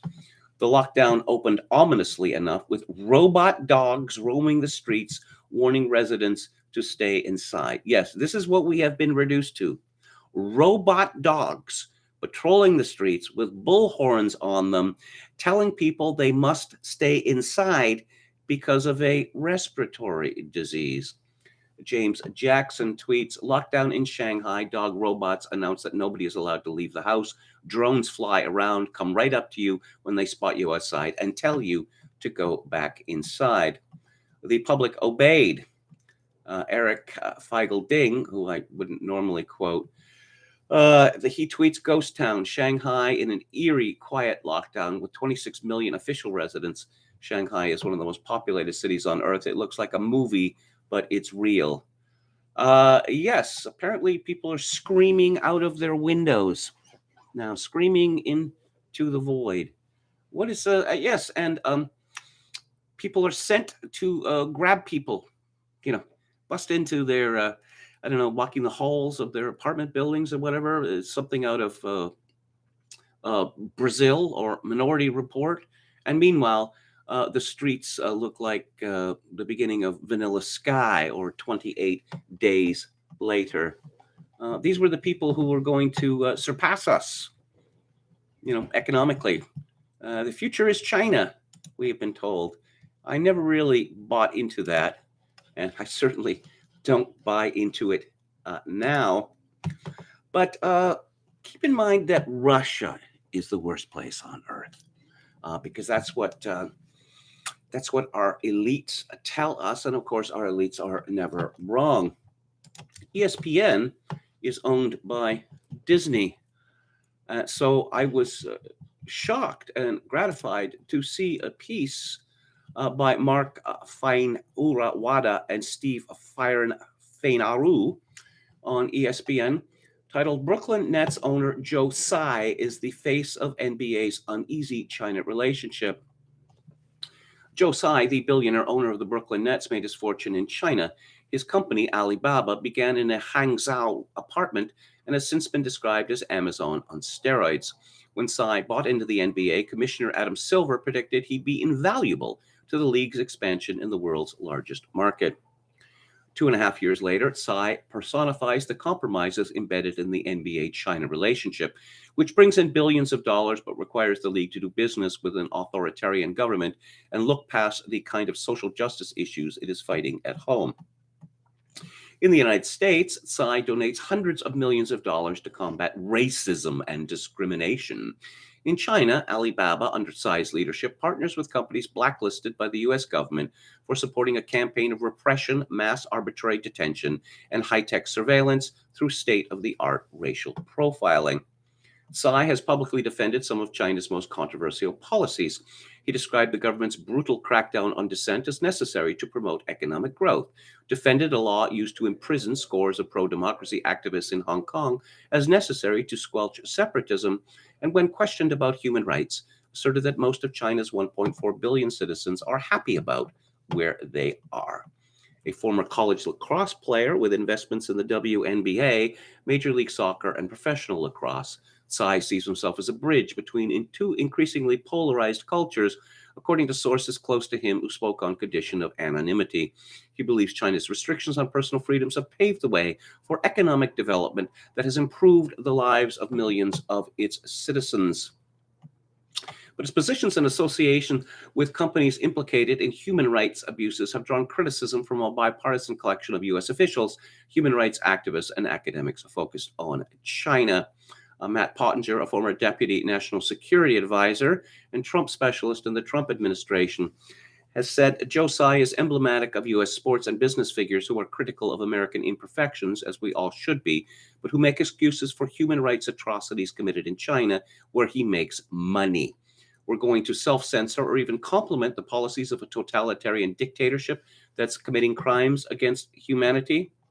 I'm reminded that G.K. Chesterton once wrote that the Orient has never overthrown a tyrant. That may be somewhat outstated. I mean, typically what happens is, tyrants might be overthrown, but to be replaced with another tyrant. It is only people in the West, really, that care about liberty. I mean, that may be sad, but it's true. And I think that it is fruitless and dangerous for us to pretend otherwise. And let's go to Eugipius. Okay. Rintra Radagast, whose fantastic essays on Corona, I regret to say I've only found recently, comments wisely on yesterday's post. Whether SARS-CoV-2 is a uniquely dangerous virus and whether or not lockdowns work to stop it from spreading are ultimately red herrings. The more important point is that it should not be the job of our government to stop viruses from spreading by rationing social interaction among healthy people. When the argument against the lockdowns became some esoteric theory, like COVID has been around since 2018, most of the deaths were caused by the ventilators, or the herd immunity threshold lies around 25%, we risk simply replaying March 2020 when the next virus shows up. It's similarly strategically useful that the lockdowns had no meaningful impact on the spread of SARS-CoV-2, as it helped mobilize the critical mass that was necessary to make these lockdowns a form of political suicide. But it won't be enough to cast the whole concept into the dustbin of history where it belongs. Any opposition to what happened in March 2020, based on pragmatic terms, risks maneuvering itself into a dead alley when the next virus mysteriously pops up a stone toss away from a BSL-4 lab that happens to have a higher IFR, a longer incubation period, or some other variable that will resurrect the whole concept of endowing a technocratic cabal with the responsibility to ration social interaction. Eugipius comments, of course, Rintra is right here. One should probably distinguish between tactics and strategies. It's a useful tactic in the moment to point out that SARS-2 interventions have failed. Masks, lockdowns, and finally vaccines have not behaved as promised, as they have not ended the pandemic. Attacking these failures is a way to end restrictions, but in the longer term, it's also a path towards destroying the credibility of the authorities who imposed these measures in the first place. They'll fight for every inch of ground here, but we have some chance of hurting them, and there are not so few of us as you might imagine. People like Neil Ferguson and Christian Drosten will be heckled all the way to their graves. I also think that the pandemic establishment, at least since the eradication of smallpox, has been running a fairly obvious scam. First, they accumulate advisory roles and funding by hyping the threat of anomalous freak pathogens like Nipah, Marburg, and SARS, which are so poorly adapted to human hosts that they cause terrible disease but get nowhere. Then they take their newly won powers and deploy them against the viruses that actually infect people, which are so mild that nobody ever thought of asking the pandemicists for help with them. Since 1918, the truly lethal pandemic virus has remained elusive, a public relations fiction. It shouldn't surprise us then that the disease bureaucrats jumped so hard on SARS-2. It was widespread. It looked superficially like one of those scary fundraising viruses, and it wasn't an ordinary influenza. Opportunities like that don't come along every day. And Eugipius concludes, experience shows that you can't place prior restraints on government power. The best way to keep our states out of the virus eradication business is to remove their ability to perceive or react to problems in this entire area by shutting down the pandemicists. The public health offices, the departments of epidemiology, the virological institutes, one way or another, they have to suffer a long period of official neglect, minimal funding, and obscurity. It is a monumental task that I won't live to see the end of. They emerge from this whole debacle more powerful than ever before. I saw a very strange billboard on Douglas Street yesterday, and it was stopping overdose. But there was a picture of a man, and he was dressed in construction gear. He had safety goggles on, and he had noise canceling headphones on, and he was in some sort of machine. Is this the sort of person who normally dies of a drug overdose? And then I found out that this was part of a campaign by Island Health. And Island Health are the latrine wallas who largely govern life where I live. They managed to get smoking banned in all establishments on the entire island, even on outdoor patios, because of a bogus threat to health. Smoking outside. Yes, the people who work inside these restaurants in front of deep fryers are inhaling this stuff. This is not good for people. Much, much worse than smoking. But so I went to their site and found out Island Health is saying to you junkies, what can we do for you today? Yeah, indeed. This isn't about judgment. We want you to come to a safe space, to shoot up or smoke crack. Island Health should be abolished, as all other similar institutions should be abolished. I mean, the nightmare of the opioid nightmare is still in its early stages in Canada, and it's going to get worse and worse. And these monsters are going to pat themselves on the back saying, yeah, the number of fatal overdoses keeps increasing, and nobody likes to go outside anymore. So what can we do? Obviously, more drugs. These people need more drugs. I mean, that's science, right? Let's go to Alex Berenson. Twitter tries to poison Elon. The little bird's newest move to avoid a takeover signals weakness, not strength. The company is Musk's if he wants it to be. The details of the pill are tricky, but essentially Twitter is threatening to dilute Musk's shares and raise his cost to buy the company. Here's the thing. Poisoners, almost by definition, are in a position of weakness. They cannot win a fair fight, so they have to resort to stealth. And that's exactly the position Twitter is in. The little bird has two very big problems in its race to escape Elon's grasp. The first is that Musk probably doesn't have a lot of competition to buy Twitter, even if it does put itself up for sale. The other major social media companies, Facebook and Google, YouTube, are big enough to buy it, but doing so would create huge antitrust problems. For other media and technology companies, Twitter would be a politically explosive headache with the fuse getting shorter by the day. Would Microsoft want the hassle? Apple? Why spend $50 billion to get called before Congress at least once a year, no matter who's in power? AT&T just got out of the media business. Legacy media companies have the same concerns, plus they've generally done terribly with technology acquisitions. Few, if any of them, have the financial firepower to take on Twitter in any case. Amazon might be the most plausible candidate, but Amazon is already a huge political target, and social media is one of the few places it hasn't tried to compete. Okay, maybe Twitter should stay independent. Except independence hasn't been so great for Twitter or its shareholders. While investors in other big technology and social media companies have made fortunes, those in Twitter have not. Just how bad an investment has Twitter been? If you'd put $1 in the little bird the day it went public in 2013, you'd have $1.08 today. Yes, you would have made more money in a savings account than in buying one of the world's core social media companies at a time when social media has become the dominant platform for communications, journalism, and advertising wholesale. Worse, before the news that Elon had bought shares, you would have been down. Twitter is incredibly important culturally and as a platform for journalism, but as a company, it has simply proven terrible at running its business as a public company, not for a year, but for nearly a decade. It doesn't seem to be improving either.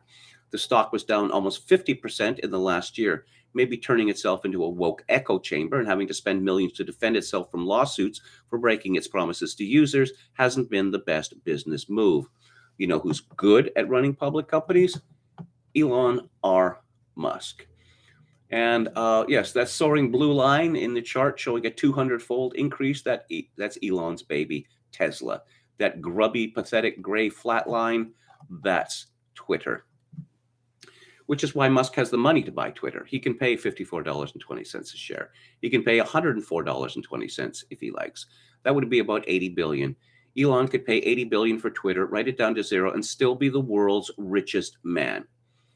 Elon is not going to pay 104.20, but he might pay 75 or 74.20, which would be about double what Twitter's stock had been before he made the bid, and within a whisker of Twitter's all-time high. And he offers a price in that range. How can Twitter's board say no? As Musk noted, they would face titanic legal liability if they did. That would be a rich price, more than the company is worth based on its economic value alone at this point, but Elon can afford it. And even aside from the free speech considerations, in the long run, it might even turn out to be a good investment. Twitter has a huge user base, and a return to its free speech roots would probably invigorate it. So ignore the whining coming out of Twitter HQ in San Francisco. Ignore the blue checks.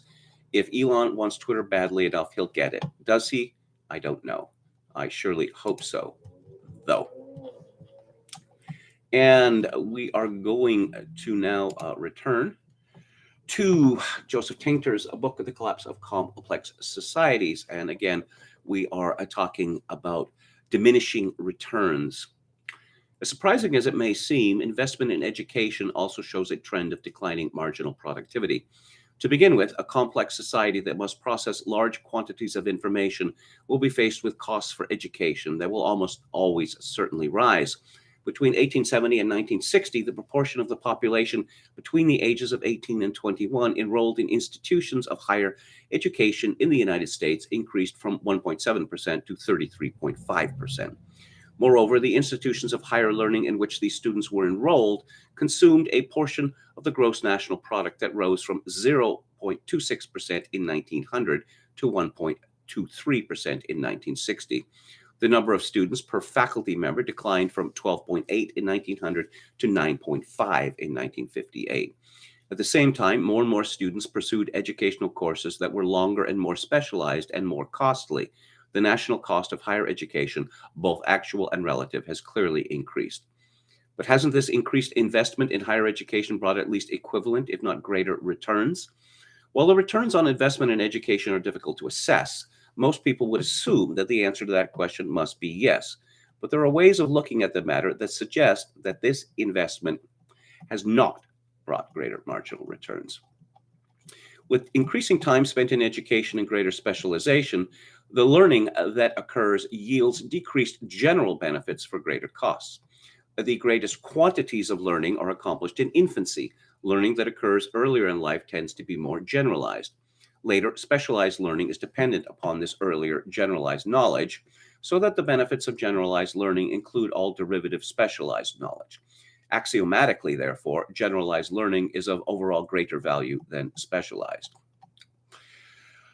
Moreover, this early generalized learning is accomplished at substantially lower cost. Makluk has compiled figures showing that in 1957 to 58, education of preschool children in the home cost the United States $4.4 billion in income foregone by mothers, which yields $886 million per year for ages 0 through 5. Elementary and secondary education cost $33.4 billion, or a 2.6 per year for ages 6 through 18. Higher education cost $12.8 billion, or a $2.5 billion per year for far fewer students, assuming an average of 5 years spent in higher education.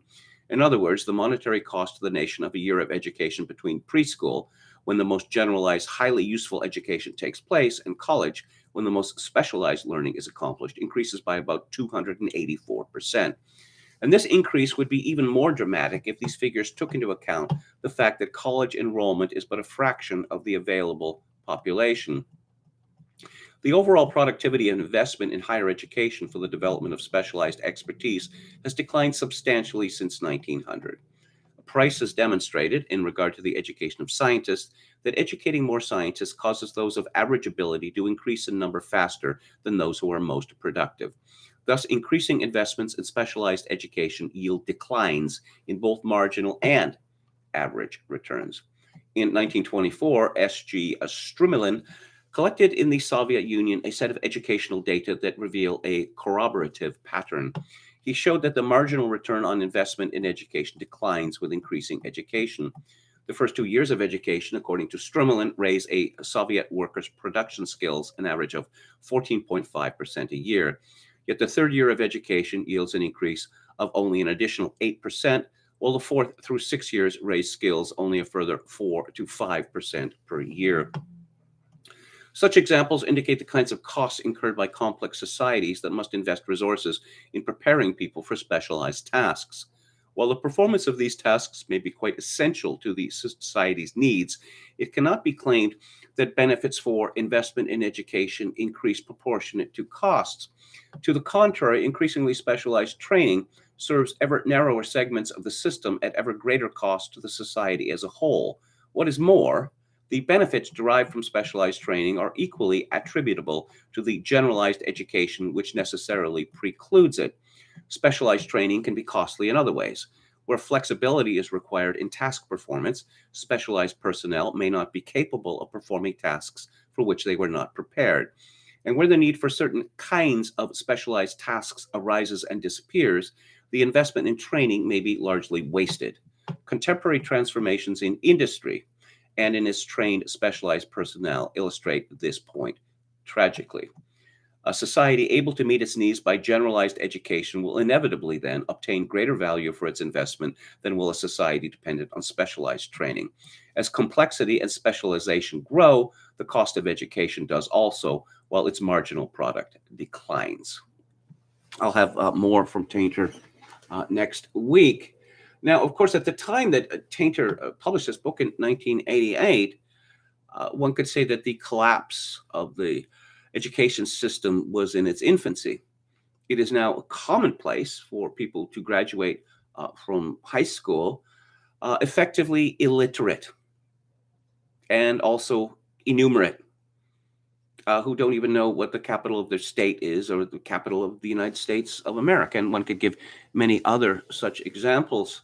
Of course, I'm reminded, it's an unpleasant memory, my oldest child going to a parent-teacher meeting when she was in the 3rd grade, and the teacher was raving about my daughter.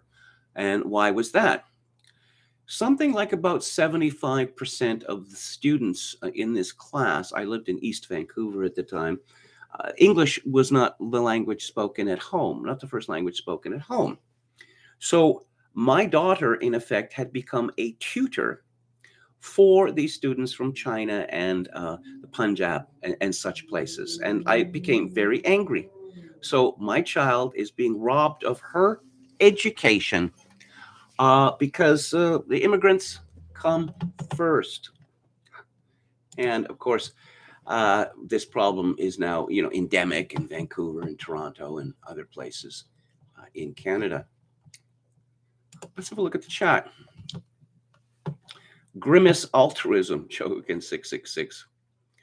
I acquired a copy of Donald Creighton's book on Johnny McDonald. Is it a good reading, KMG? Says Emmett Kelly's Earth. I've never read that one. I read the bestseller by that fellow, Peter C. Newman.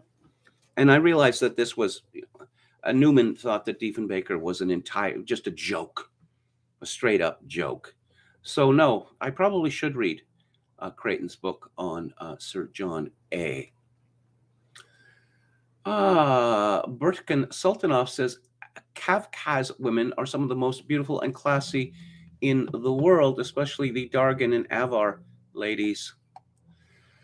I borrowed my oft misread name from an interesting video describing computer simulations of altruism and Darwinism. Greenbeard altruism worth checking out, says True Greenbeard. Oh, I saw Chechen troops ripping down a black jihad flag in Mariupol, says Chokin 666. Steve Saylor was having fun with this, looking at videos of the Chechens and the Ukrainians and the way that they were firing their guns. The joke was that they had clearly their military training most likely consisted of watching many of the kick-ass action films from the 70s and 80s owned by the Chechens' maximum leader. Who else do we have here? Hello to Seraphim Goose, who says, I can't reveal anything about my employer. No, I wouldn't want you to. Wouldn't want you to. Hello to secular Coranism. Again, China. Crazy place. You know what? We're read in the mail with copious pictures of China building cities with all the supports necessary for 1 million people and just leaving them empty because what they have to spend the money on something. Metal Mike says China's zero COVID strategy is basically what governments adopted in North America in 2021. Grandmothers were ticketed for sitting alone on park benches. Don Willis says, if KMG put on that eye patch, stuck a Cuban in his mouth, and donned a London fog, he'd rock the internet. I believe I have a London fog raincoat that I inherited from my father, doing his Peter Falk routine. Let's see. Hello to Quachalango. Read this article yesterday referring to Frank Wright's Substack piece, All True Solutions, Not Black Pills and Whining. Let's go. Yes, indeed. Buffalo Bill with Dabney Coleman. I quite like that show, actually. I like Dabney Coleman.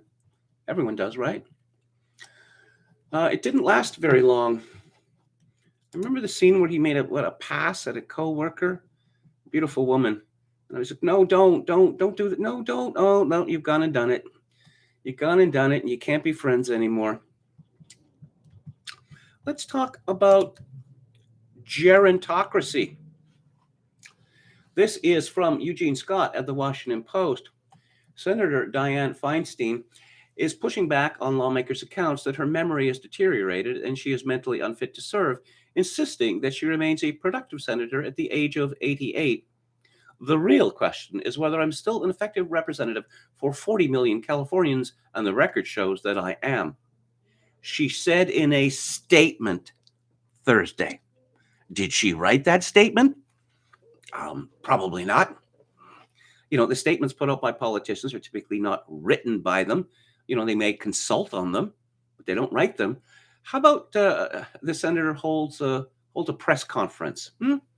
Then people would be able to get a better idea of whether she is, compos mentis or not. Feinstein, who was the oldest U.S. senator, took the step of responding to a San Francisco Chronicle report that 4 Senate colleagues, 3 of them Democrats, and 3 of the lawmakers' former staffers, and a California Democrat in the House said her memory is rapidly deteriorating.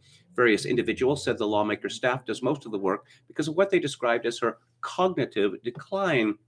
The House Democrat told the Chronicle of a recent encounter with Feinstein that was so jarring that she no longer appeared to be the intellectual and political force that has won her praise from members on both sides of the aisle. Intellectual and political force, describing a woman who may be the most corrupt person in Congress. How does a U.S. senator, get to be so rich that she can afford a Gulf Stream? Well, how about getting the United States to ban mining of certain things, and then you can have your husband make a deal with China so that China can provide rare earths instead of the United States. That's one of the ways that the senator and her husband got to be so rich. Why they are not in prison for this or charged with treason is a question I cannot answer. We have response from Tiana Lowe at the Washington Examiner. The gerontocracy protects its own. Senator Feinstein turns 90 next year, at which point she will be in the penultimate year of her 5th Senate term. Finally, years after the rest of the press was privy to an open Washington secret, Feinstein's colleagues have ramped up the pressure to force her out. Well, if the press was privy to an open Washington secret, why weren't they banging the drums about it? Claire Booth Luce, a beautiful and very clever woman who was a hit playwright, and she was an American ambassador. And I think she was at one point a member of the House of Representatives. I could be wrong about that. She started saying in the 1944 election that Franklin Delano Roosevelt was dying. Now, this was true, as it turned out. If you look at pictures of him at wartime conferences near the end, or the visit that he made with the House of Saud. He looks like a ghost, right? But Claire Booth Luce was pilloried for this. How dare you speak of the president like this? Of course, Woodrow Wilson had a stroke in his second term, and his wife ran America for about 18 months. But this was kept secret because apparently it's not useful for the people of the United States to know something like that. Feinstein, multiple Hill sources told the San Francisco Chronicle, is rapidly deteriorating. The only shocker is that Nancy Pelosi, the leader of the opposite chamber of Congress, struck her neck out to protect one of her own. Democrats only really began to debate whether Feinstein remained able to represent 40 million people when she oversaw the confirmation hearings of now Supreme Court Justice Amy Coney Barrett as ranking member of the Senate Judiciary Committee. But Feinstein's cognitive decline has been apparent for some time now. Even before Feinstein famously turned the Brett Kavanaugh hearings into a partisan bloodbath, you may recall how the octogenarian first sat on Christine Blasey Ford's letter until it leaked to the public. Feinstein allowed a Chinese spy to spend 20 years on her staff. In any other profession, Feinstein would have been put out to pasture long ago. Instead, 4 senators, 3 of whom are Democrats, are now sounding the alarm to Feinstein's own hometown paper. 2 say Feinstein failed to even recognize them, and several other people said Feinstein seemed to lose her mind while speaking at a memorial for a late San Francisco official twice. Feinstein initially forgot to even mention the memorial subject, whom she had known for decades. She then returned to speak up again, but spoke about the decedent in the present tense. For her part, Pelosi deemed it unconscionable that Feinstein was subjected to these ridiculous attacks that are beneath the dignity in which she has led and the esteem in which she has held. Again, I will point out, in a more just society, Feinstein and her husband would have been tried for treason. Our patricians are offensively old, writes Leanna. President Joe Biden turns 80 this year, but the senility crisis is no partisan phenomenon. Were he to run for the presidency again and win, Donald Trump would be 78 at the start of his hypothetical second term. The problem is worse, however, deeper in the swamp. More than half of the Senate consists of senior citizens. They have little fear about the $20 trillion in debt that they have helped amass, and most of them are very wealthy. Independent of her recently deceased husband, who left behind $1 billion, Feinstein somehow managed to convert a career into public service into a personal net worth of nearly $100 million. And a Gulf Stream. A Gulf Stream. I'd like to have a Gulf Stream, but I'm not a U.S. Senator. I think it would be good, to own a Gulf Stream just so you could tell people, I have a Gulf Stream. There's a great David Mamet line in that movie with Anthony Hopkins and Alec Baldwin. Never feel sorry for a man who owns his own plane. Indeed. Speaking of senile buffoons, this is from Jesse O'Neill at the New York Post. President Biden was left empty-handed following an address at a North Carolina university Thursday. Biden, 79, had just finished delivering a nearly 40-minute speech at North Carolina Agricultural and Technical State University at Greensboro when he turned towards stage right with his paw outstretched in a handshake position. There was no one else on stage, and no one from the applauding crowd approached the president to exchange the pleasantry, according to footage of the event.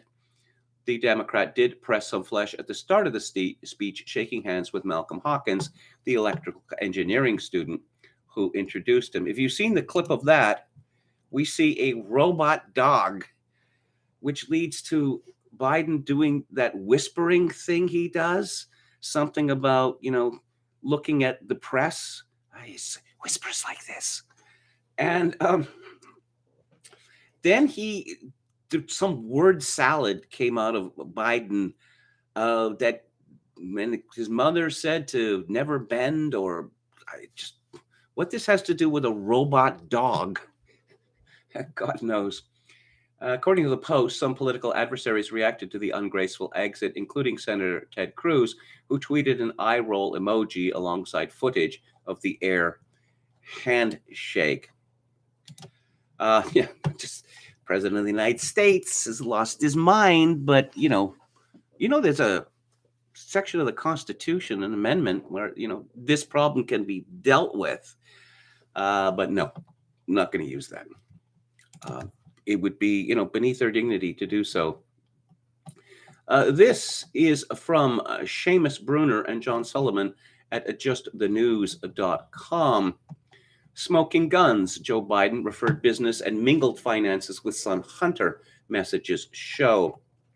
President Biden was more involved in Hunter Biden's financial and business dealings than previously acknowledged, allowing his son to pay some of his bills, diverting one of his tax refunds to his son, rubbing elbows with the first son's foreign clients, and even directly referring a friend who wanted to do some work with his son, according to email and text messages reviewed by Just the News.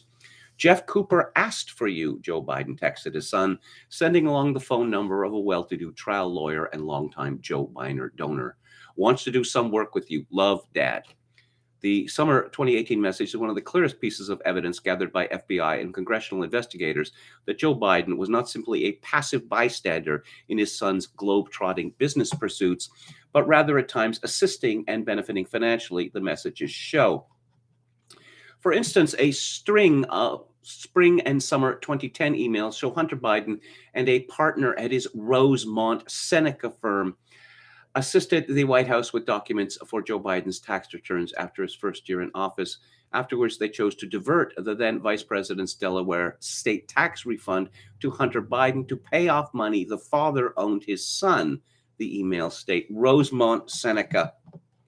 Yeah, it reminds me of Jordan Belmont. The 2 movies been made about him.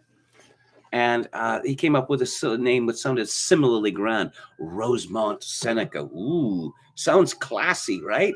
Yeah, it's pretty good. I'm Hunter Biden, the world's biggest sleazeball, but my company sure sounds classy. And, okay. Oh, yes, so remember unity, civility?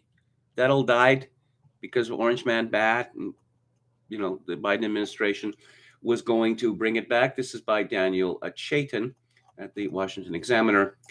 White House Press Secretary Jen Psaki agrees Fox News' Peter Doocy sounds like a stupid son of a bitch. The question came up during a Thursday recording of Pod Save America, harkening back to when President Biden famously called Doocy a stupid son of a bitch in January for asking a question about inflation, which the White House has since recognized as a growing problem. Psaki was asked whether Peter Doocy is a stupid son of a bitch or does he just play one on TV, according to Politico White House correspondent Eugene Daniels. Ah, yes. Isn't it so great that civility has made a comeback in America?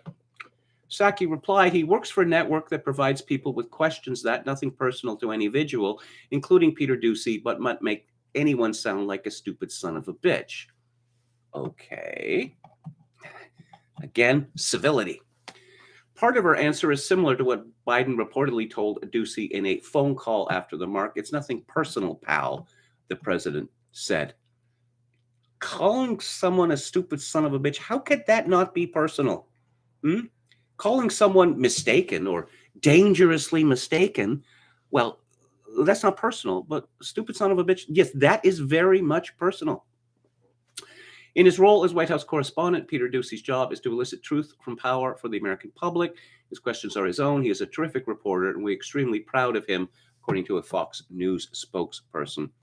In addition, Psaki addressed the question of how much longer she'll stay on as press secretary.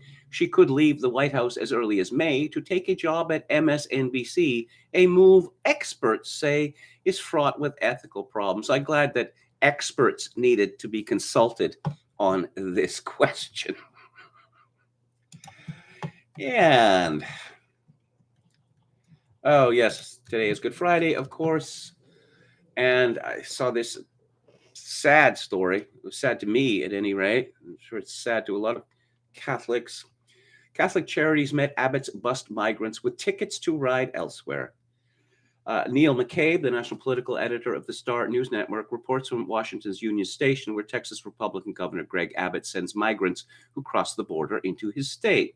A social worker from the Catholic Charities of the Archdiocese of Washington told the Star News Network that she and other staffers from Catholic Charities, including Monsignor John Ensler, the local president, provided the migrants with food, clothing, diapers, and toys and tickets to their requested destinations. Some of the migrants went to New York City, others went to Rhode Island, New Jersey, and Miami. You know, it was an old attack on the Catholic Church in America, that it was the agent of a foreign power based in Rome, that it was an anti-American organization. This wasn't true for the longest time, but it's arguable now, particularly when you have no less than the Pope getting into a slap fight with the President of the United States. Because, the President of the United States was not so keen on illegal immigrants. And the Pope, for some reason, thought that he had the plenary power to instruct the President of the United States on this issue. And, oh, yes, let's look at Dredge here, see whether the world has blown up yet. No. Oh, more Putin humiliation. Troop losses hit 20,000. Who's counting this, by the way? Oh, Zelensky nuke warning to world. This fellow is such a megalomaniac that I wonder how long his handlers are going to put up with him. Virus police vicious in Shanghai. Resistance at COVID camps. Defiance grows. So, okay, the world has not yet begun to blow up. Let's take a look at the headlines from antiwar.com. Russia warns U.S. to stop arming Ukraine. Moscow says Ukraine launched helicopter strikes inside Russia. Russia warns of nukes deployments if Finland and Sweden join NATO. U.S. warship Moskva has sunk. U.S. lawmakers visit Kyiv as Biden mulls visit. European Union officials drafting phased plan to ban Russian oil. U.S. escalates support for Ukraine with training on new weapons. And we have, yes, this is a piece from Unheard, and it is called The PsyOps War Comes to Ukraine. Propaganda networks want to split Transcarpathia. Ho, ho, ho. This story gets funnier and funnier. How much of the Ukraine is going to be left after this? Because there's talk, of course, of Poland reclaiming territory that was taken from it by the Soviet Union in 1944, 1945. Aris Rusinos writes, far from the war in Ukraine's sleepy western city of Uzhhorod, whose crumbling pastel-colored Habsburg-era buildings straddle the river Uz, government officials are concerned about the growing tension with Hungary. Despite Hungary's voting in favor of EU sanctions against Russia, its supply of major humanitarian support to Western Ukraine, and its hosting of hundreds of thousands of Ukrainian refugees, the country's refusal to supply weapons or use its territory as a transit point for them has won the enmity of the Zelensky administration, which has singled it out for allegedly helping Putin. At his recent Budapest victory speech, the re-elected Viktor Orban drew one of the biggest laughs from the jubilant crowd when, along with Brussels, George Soros, and the international NGO lobby, he listed Zelensky as one of his defeated foes. But that wasn't his only reference to Ukraine. Orban also had a message for the country's ethnic Hungarian minority. He offered a special greeting to the Hungarians of Transcarpathia. I tell them not to grieve, to hold on. The mother country is with them. The timing, while the world was watching the uncovering of Russian war crimes in Bucha, really, was not opportune, but the delicate situation of the roughly 150,000 ethnic Hungarians of Ukraine's western Zakarpattia province, or Transcarpathia to Hungarians, has long been a source of tension between the two countries. Now the current war has heightened Ukrainian anxieties of potential Hungarian irredentism to the delight of Russian propagandists. In a controversial Facebook post on March 24th, Ukraine's Deputy Prime Minister Irina Vereshchuk accused Orban of being reluctant to deepen sanctions because Putin had secretly promised him to hand back Transcarpathia in the event of Ukrainian defeat, a claim immediately denounced by Hungary's official spokesman Zoltán Kovács as not only groundless but also insane. In his office in Budapest, a Matthias Corvinus Collegium, surrounded by plaques and photographs gifted by Ukrainian military units he had met on research trips, Attila Demko, former head of planning for Hungary's Minister of Defense, gave me his opinion on Vereshchuk's comments. I think it's very unwise, he said. I think she believes Russian propaganda. Russian propaganda wants to split NATO. They want to have the Ukrainians, Hungarians debating, so maybe she made a huge mistake with repeating Russian propaganda. Maybe if Hungary gets Transcarpathia back, perhaps next it can get back Transylvania, which of course is Hungarian. But it was decided, after World War I, that we're going to make a new inorganic country called Romania, and it's pretty small. So we're going to take a real big chunk of Hungary away and give it to this new country, and then everyone will be happy. Well, the Hungarians in Transylvania remain unhappy about this. Yes. American Civil Liberties Union. Enemy of the people? I think that they are. Any valuable work that they once did was a long time ago. This is from Andrea Blanco at the Mail. 2 inmates at all-women's New Jersey jail are pregnant after both had sex with transgender prisoners. ACLU won battle to house 27 trans inmates there. 27? How many of these is this? Oh, yeah, I've been convicted of a really serious crime here. I'm going to have to do, a long stretch. Yeah, I'll become a woman. Yeah, okay. I'm sure that will solve your problems. Yeah, I'll become a woman, except, I don't want to get into the plumbing aspect. Of course, this is completely absurd, but no, it would be, transphobic not to do this, right? And transphobia, it's the worst, just the worst. Here's a piece by Mary Harrington at Unheard, The Rise of the Liberal Groomer. Not every desire deserves to be empowered. Does progress have to mean the sexual liberation of children? Michel Foucault thought so, as did many of the now high-ranking Labour Party members who supported the pedophile information exchange. Look that up. It really happened. The supporters of pedophilia were powerful in the Labour Party in the 1970s and 80s. Remarkable. A sexual interest in children is hardly unique to the modern world, of course, or indeed the West. Child sex slaves were socially acceptable in ancient Rome, and the long-standing practice of bachabazi in Afghanistan still sees young boys feminized and abused by adult men. Nor is pedophilia unique to the progressive left.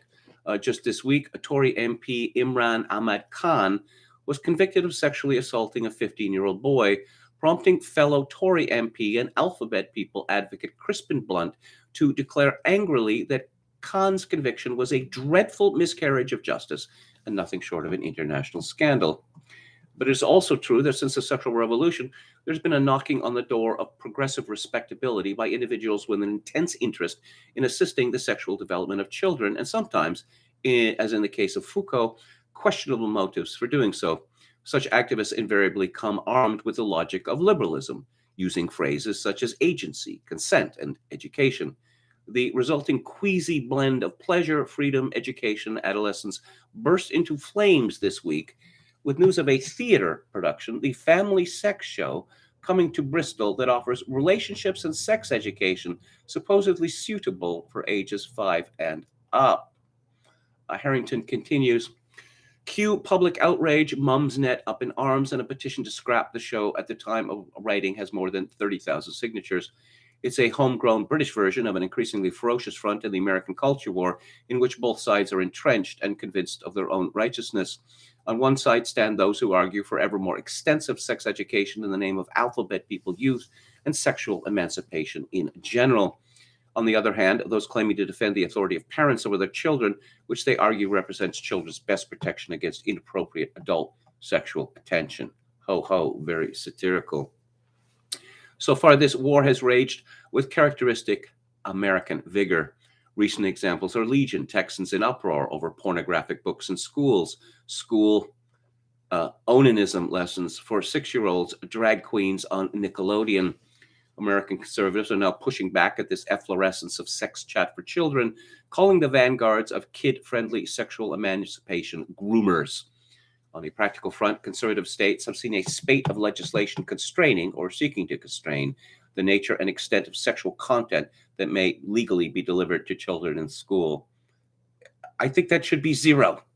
I don't care whether they're in kindergarten or in grade 12. That is not the purpose of schools. It is none of their business. Advocates, meanwhile, are enraged at the groomer epithet. They argue it's fine to be gay or kinky or non-binary or whatever, and that all sexual expression is acceptable provided everyone consents. For them, content of this kind simply normalizes these perfectly acceptable identities and helps to spread tolerance while ensuring alphabet people youth feel represented and supported.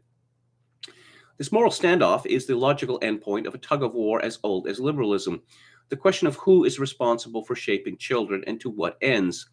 In Roman times, patriarchal authority over children was absolute, to the point of granting fathers the right to kill their children. It was the Christian faith that first described universal personhood and dignity even to children, limiting the scope of this authority.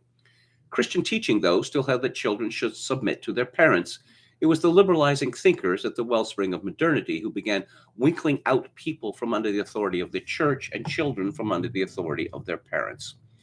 John Locke, one of the original liberal thinkers, argued for the separation of church and state, and it's no coincidence that he was also the first parenting pundit. His Some Thoughts Concerning Education was published in 1693 and heavily influenced the next smash hit parenting guide, Jean-Jacques Rousseau's Émile, written in 1763. For Locke, education was essential. In his view, of all the men we meet with, 9 parts of 10 are what they are, good or evil, useful or not, by their education. Oh, that is so incorrect. Rousseau, meanwhile, was so convinced of its importance that after concluding the family of his mistress, Thérèse Levasseur, wasn't up to the job of raising the kids he fathered with her, he persuaded her to give them all away to the foundling hospital. Yes, let's take advice from that man. In his Confessions of 1782, Rousseau admitted that he trembled at the thought of entrusting them to a family ill brought up to be still worse educated. Presumably, Rousseau thought the extremely high risk of his children dying in an orphanage a less fearful prospect than seeing his educational ideas poorly executed by the woman he repeatedly impregnated but refused to marry. In any case, this left both Locke, who never fathered children, and Rousseau equally free to theorize about education, freedom, and human nature, innocent of any hands-on experience with actual children. And this blind spot has cast a long shadow since, for emancipating children is, to say the least, a paradoxical undertaking. Locke and Rousseau envisioned humans as autonomous, rational, and capable of making decisions, but anyone with practical experience of how helplessly dependent a baby is, or how magnificently unreasonable toddlers can be, know there's considerable ground to cover before you can describe your child as in any way rational or capable of making sensible choices. And getting to the point where they can do this takes decidedly non-liberal methods, including providing direct moral instruction with the aim of eventually producing an independent, self-governing adult. Liberal citizens capable of making the most of freedom don't just appear in a vacuum, you have to make them. And Mary Harrington continues, emancipating children has another key corollary too, a reduction in parental authority. This is obviously true at the scale of individual parent-child relations and is usually a gradual and benign process. As my child grows older, part of my job as a parent is to help her develop independence, which means slowly stepping back from managing all aspects of her life. What's perhaps less obvious, though, is that a culture of individual freedom also means defanging parental authority in general. This was tacitly acknowledged by Locke, Rousseau, and the innumerable parenting pundits who have emerged by dint of writing books on how to raise ideal citizens. Each parenting manual says tacitly that just being the child's parents doesn't make you right by definition. As a parent, you have to be doing it right as well, where right is defined by the larger project of shaping ideal citizens to enjoy freedom. Yet in the centuries since Locke and Rousseau, the scope of those freedoms we consider our birthright has expanded too. This is usually treated as moral progress, but has also happened in no small part thanks to technologies that extend our strength, buttress our weakness, or give us control where none existed before. In particular, the contraceptive revolution has extended freedom into the train of sexual desire. By severing sex from its material consequences, reproductive technologies took the danger out of desire, allowing us to reimagine sex as a kind of consequence free leisure activity. After all, once procreation is an optional rather than the near inevitable side effect of sex, then on the face of it, there seems to be no firm argument for preventing freely consenting adults from pursuing sexual pleasure in whatever form they desire. Leaving aside the merits of this change, making the best of an emancipated world requires us, as Locke and Rousseau realized, to equip citizens to navigate it. It therefore follows that sex education isn't just an option, but a necessity. If you accept the promise that emancipation is good, the sexual emancipation and the free consenting expression of desire is also good. And given that children need direct moral instruction prior to attaining full liberal citizenship, good liberal parents have an active duty to provide instruction to their children from the earliest possible age in the full range of acceptable modern sexual expression.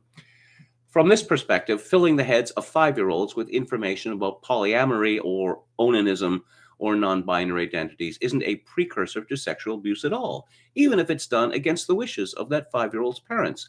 Rather, it's a vital part of preventing such abuse. This then is the objective the Family Sex Show claimed for itself. A Q&A explains that the show was aimed at ages 5 up because sexual development and behavior in children starts from birth. And it's important that children are supported in their exploratory development safely and comfortably. To this end, the Family Sex Show proposes an alternative to porn. That is a show offering intersectional, that's the first one listed because, of course, why not? Offering intersectional, feminist, non-binary, anti-racist, and sex-positive take on relationships and sex education. This material will, the show promises, use pleasure as a vehicle for consent. Isn't that what all groomers do? Promise pleasure as a vehicle for consent? Harrington comments, I admit I'm less than reassured by the prospect of anyone using pleasure as a vehicle for consent in material aimed at my 5-year-old. For if predatory Tories and Romans tell us anything, it's that dark desires are an unpleasant constant in especially male human nature that no amount of awareness can mitigate. Well, now that, they've come out of the closet, as it were, and are actually saying openly, we do want your children, and that's a good thing. And how dare you object? I will be optimistic here and say they have seriously overextended themselves. And it is my wish, from my lips to God's ear, that a great many of these people suffer as a result of their grooming. Jesus Christ had a thing or two to say about that, the molestation of children. Something about it'd be better that a millstone be hung around their neck. I'm going to take a final look at the chat, and then I'm going to say goodbye to you for the week. Okay. Britain and its dominions have no constitution, which means the citizens literally have no rights. The matriarchy is mad and hates its children. The fact that there's no constitution, I don't think that means that citizens have no rights. The establishment of rights began with Magna Carta in 1215. Of course, that was the rights of the aristocracy against the king. Don Willis, thanks, KMG. Peace unto your house. Enjoy. Why, thank you. Who else do we have? That's the trouble every night to take a walk on high to see the shadows of the moonlight when this guy began to follow me, and now you see that's the trouble. It's crazy how recognizable these old-time libs are, says David the Gnome. Oh, yes, quoting from a Grace Jones tune. That's the trouble. Are these people literal demons? That's a serious question, as KMG would say, says British American. Perhaps, perhaps. If you've ever heard of Grace Jones, you're at least bi, says Birkin Sultanov. Grace Jones was quite popular in the 1980s. She had hit records, so lots of people knew of her. I always liked her look, actually. And I liked her versions of, some of the songs that she covered.